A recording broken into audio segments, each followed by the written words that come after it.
England in the 1840s wore its manners like polished armor. Every smile hid a calculation, and every marriage was measured by advantage before affection. Behind the tall doors of Aylesbury Court, silence ruled more strictly than any law of the crown. The Duke of Aylesbury lived there as though the house itself had been shaped to match his nature, cold, controlled, and distant from all warmth. Edmund Hawthorne was only 24, yet people spoke of him as if he were far older. He dressed in dark coats, spoke little, and showed no interest in the pleasures that filled the lives of other young noblemen. Ballrooms bored him, conversations tired him. Women, especially, were subjects he avoided with practiced ease. His estate was vast, rich with history and land, but it felt empty, as though laughter had been shut out years ago and never allowed to return. Pressure followed him wherever he turned. Advisers sent letters sealed with careful words that carried firm commands. His guardians reminded him that a duke without a wife was a problem waiting to grow. The crown itself made its wishes known, and those wishes were not gentle suggestions. Edmund read every letter with a calm face, then burned many of them without reply. He did not wish to share his ordered life with anyone. A wife would expect kindness, conversation, and affection. These were things he did not believe he possessed. Still, the crown was not a force he could ignore forever. And so a decision was made without his consent. Rosamond Belfair arrived at Aylesbury Court on a gray afternoon. The sky hung low, and the grand stone house rose before her like a judgment already passed. She stepped from the carriage with only a modest trunk and a calm she had learned through hardship. At 23, her beauty was quiet but striking. Not the kind that demanded attention, but the kind that stayed in the mind once noticed. Her father's debts had stripped her of comfort and protection, yet they had not taken her dignity. Servants watched her with careful curiosity.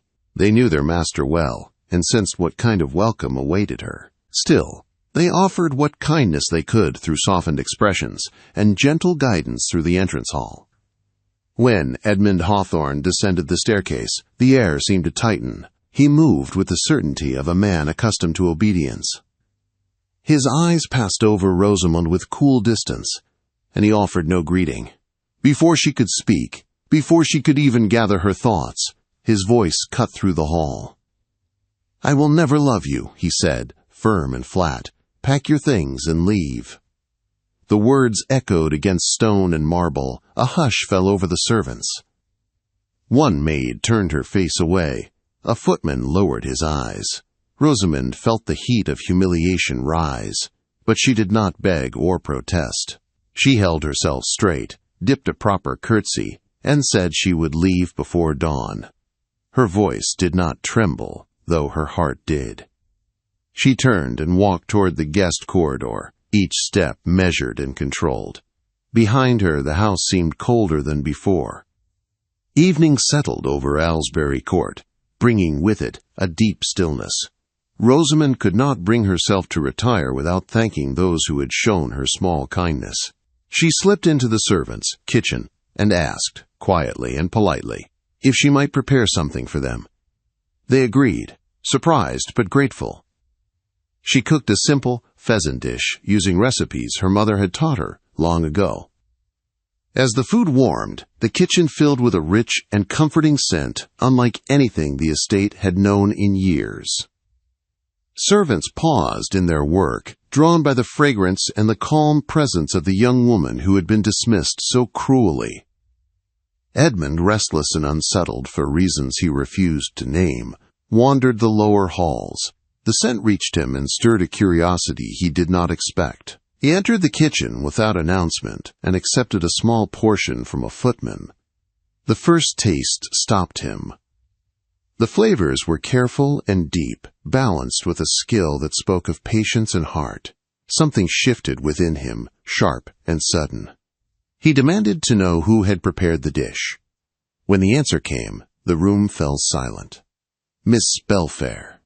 Edmund said nothing more. He left the kitchen, but his thoughts followed him, turning over truths he did not wish to face. Rosamond, unaware of the effect she had caused, returned to her chamber and prepared for departure, believing she would leave no mark behind. Before dawn, Edmund rose with a sense of unease he could not explain. He told himself the roads were unsafe from the night's rain. That was the reason he intercepted Rosamond as she descended the stairs with her trunk. He ordered her to remain until conditions improved. His voice was firm, but something beneath it was strained. Rosamond accepted with polite confusion. The servants welcomed her continued stay with quiet warmth, and whispers soon followed. London gossip moved quickly, and rumors wrapped her name in speculation she had never invited. Edmund ignored the talk, but he watched her from a distance, noticing how the house changed around her. She spoke kindly to servants, thanked them for small acts, and treated everyone with equal respect. The halls felt less hollow. Edmund found reasons to cross her path, to speak a few careful words, and each time he walked away unsettled. One afternoon she baked bread for the staff. Edmund entered under a weak excuse and commented on the warmth she brought into the house. The word surprised them both. Preparations soon began for a formal banquet to host a visiting prince.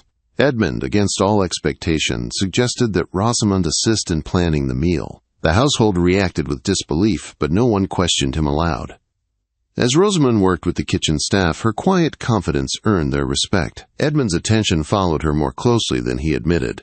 This did not go unnoticed by Lady Beatrice, a noblewoman with clear ambitions. Her smiles toward Rosamond were sharp, her words edged with insult. Rosamond endured them with grace, though each remark cut deeply. Edmund watched, torn between expectation and an emotion he did not yet understand. On the eve of the banquet, the house hummed with tension and anticipation. Something had shifted within Alsbury Court. Edmund felt it. Rosamond felt it. Neither yet understood what it would demand of them when morning came. The morning of the banquet arrived, wrapped in quiet urgency. Alsbury Court stirred earlier than usual. Servants moving through corridors with focused steps, polishing brass, pressing linens, and preparing every corner of the house for noble inspection. The air carried both excitement and strain, the kind that settled before important events when no mistake could be forgiven.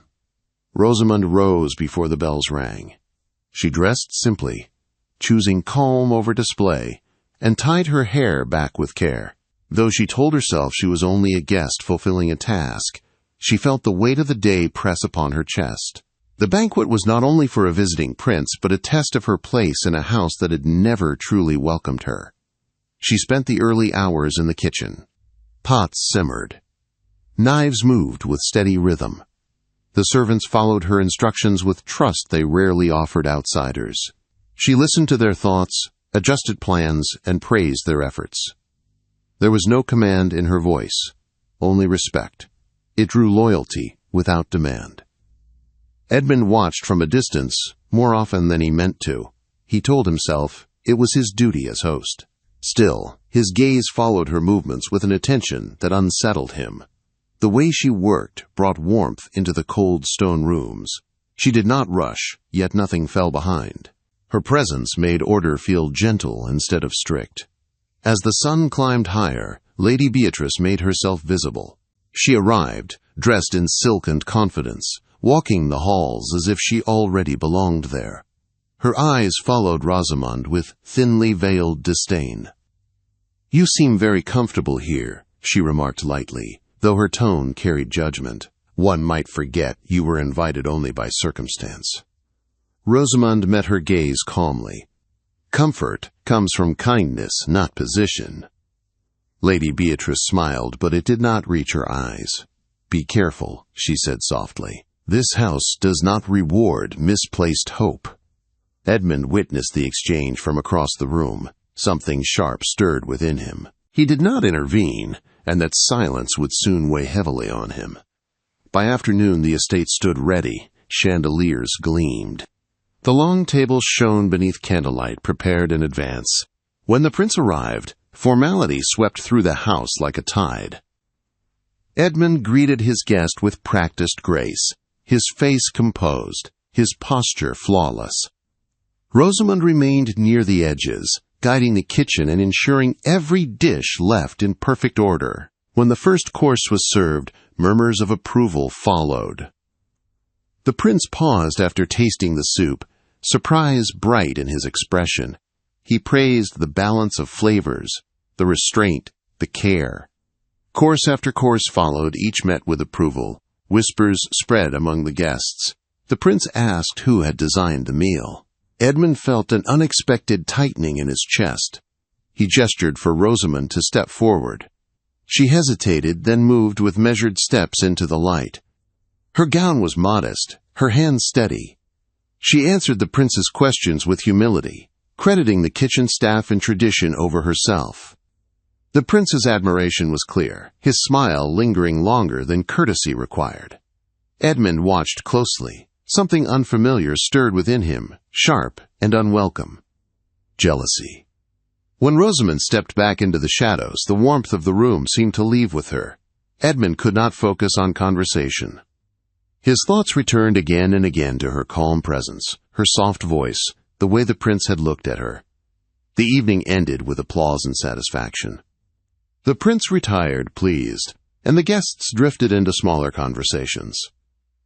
Edmund sought Rosamond in the quieter corridors beyond the hall. He found her in the garden, lantern light soft against the night air. Magnolia blossoms glowed pale above them. She stood still, drawing in a breath of cool air as if grounding herself. "You should not hide your gifts," Edmund said, surprising himself with the honesty in his voice. "Tonight would have failed without you." She lowered her eyes. "I only wish to do my part." "That is what troubles me," he replied. "You give without expectation." She looked at him then, truly, and for a moment the space between them felt fragile and alive. Before she could speak, Lady Beatrice appeared, her presence sharp against the quiet. She remarked pointedly on impropriety, on gossip, on appearances. Her words carried poison wrapped in silk. Edmund hesitated. That moment of silence cut deeper than his first rejection. Rosamond stepped back, her expression closing like a door. She offered a formal curtsy. "I will not cause trouble," she said softly, then turned and left. Edmund stood frozen. The warmth of the garden faded. That night Rosamond sat alone in her chamber. Her belongings lay neatly arranged, as if preparing for departure. She replayed the evening in her mind, the near confession, the silence that followed. She understood too well what it meant. Affection hidden was still a form of rejection. She decided to leave at dawn. Edmund did not sleep. Regret pressed heavily against him. By morning, dread filled his chest. He moved through the halls without composure, calling her name too late. Rosamond crossed the entrance hall into pale morning light, trunk in hand. Edmund followed, urgency stripping him of pride. Outside, near the gates, she waited as the carriage was prepared. He reached her at last, breath unsteady. "Do not leave because of my failure," he said. She turned, her eyes calm but wounded. "I cannot stay where silence speaks louder than care." He knelt before her, the damp grass darkening his coat. The gesture shocked her. "I love you," he said simply, "not for what you do, but for who you are." The world seemed to still. Rosamond's grip on her trunk loosened. She searched his face for certainty. "If I stay," she said, "it must be without shadows." He rose and took her hands. "Then we will face the light together." The gates of Aylesbury Court stood open behind them, waiting for a choice that would change everything.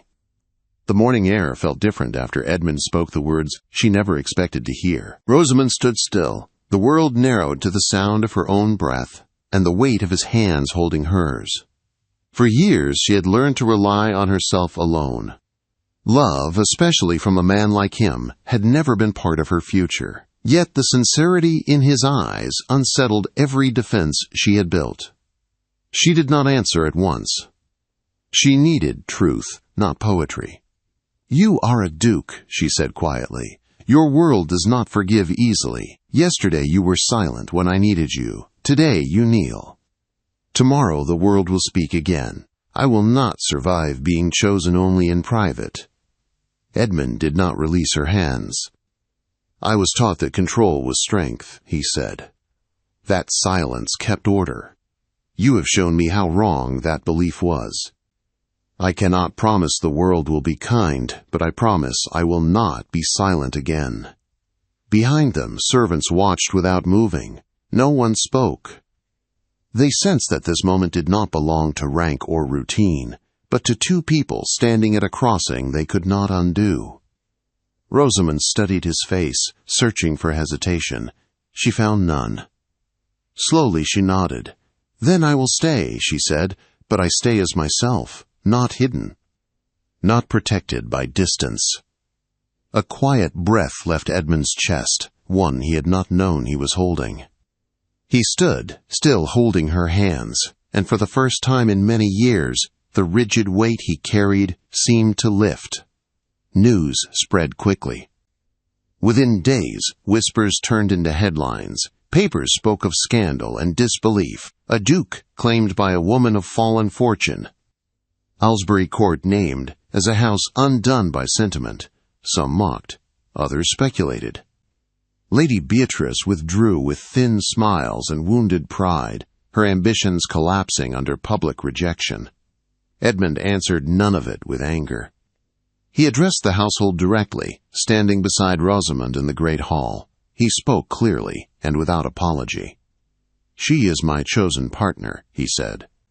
"She stands beside me by right of character, not permission." The servants listened in silence, many with softened eyes. They had already chosen her long before. Life at Aylesbury Court changed in small but lasting ways.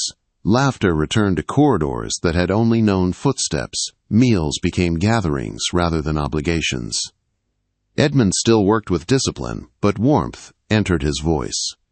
Rosamond walked freely through the house, no longer an uncertain guest, but not yet a duchess either. She remained herself, and that steadiness earned respect far more deeply than title ever could. Edmund learned, slowly, how to speak when silence tempted him.